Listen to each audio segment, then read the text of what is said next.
এ দেখো বন্ধুরা, আমরা এখন রাত্রিবেলা করে উনুন ধরাচ্ছি, কারণ এখন উনুনে ভাত করা হবে। পিসি উনুন ধরাচ্ছে, শীতকালের ঠান্ডা ঠান্ডা হালকা পড়ে গেছে, ওই জন্য। আর কদিন পর পিঠেও হবে, সেটাও তোমাদেরকে দেখাবো। তোমরা কে কে উনুনে রান্না করো আর করতে ভালোবাসো রান্না উনুনে, কমেন্টে জানাবে। চারিদিকে দেখো পুরো অন্ধকার, দেখতে পাচ্ছ। এই দিকটা আমাদের বাড়ি, এই যে পিসির ঘর, আর এই যে উনুন ধরাচ্ছে।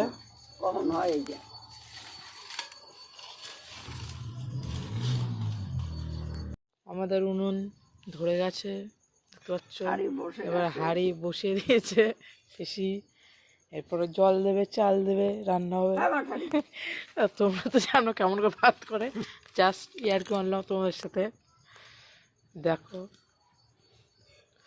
কার কার ভাল লাগে এই উনুনে রান্না, কমেন্টে জানাও।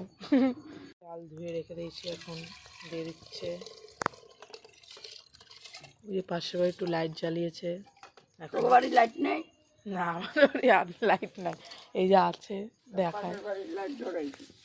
এই একটা অন্ধকার ছিল, এখন একটু আলো।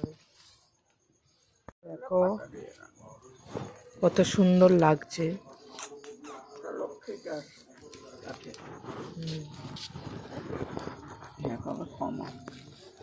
খুব ভালো লাগে ওই একটা কাঠ, দেখো সব মজুত করা আছে।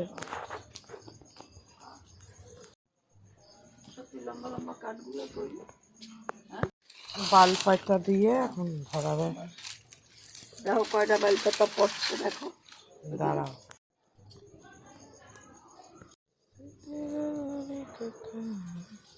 আমাদের ভাত উতলে গেছে, মানে ফুটে গেছে। ও এদিকে বরমশাই এসেছে, কারণ আজকে বদ্দি এসেছে। বদ্দির চপ আনতে দিয়েছে, সেই চপ এনেছে। বরমশাই চপ এনেছে, দেখো। বদ্দি এসেছে, শুয়ে আছে একটু ঠান্ডা ঠান্ডা, তাই চপ এনেছে। বলো তো সবাই, বেগুনি। আর তোমাদেরকে একটা দেখায়, লম্বা লম্বা বেগুনি, তার সাথে মুড়ি হবে, মুড়ি চপ।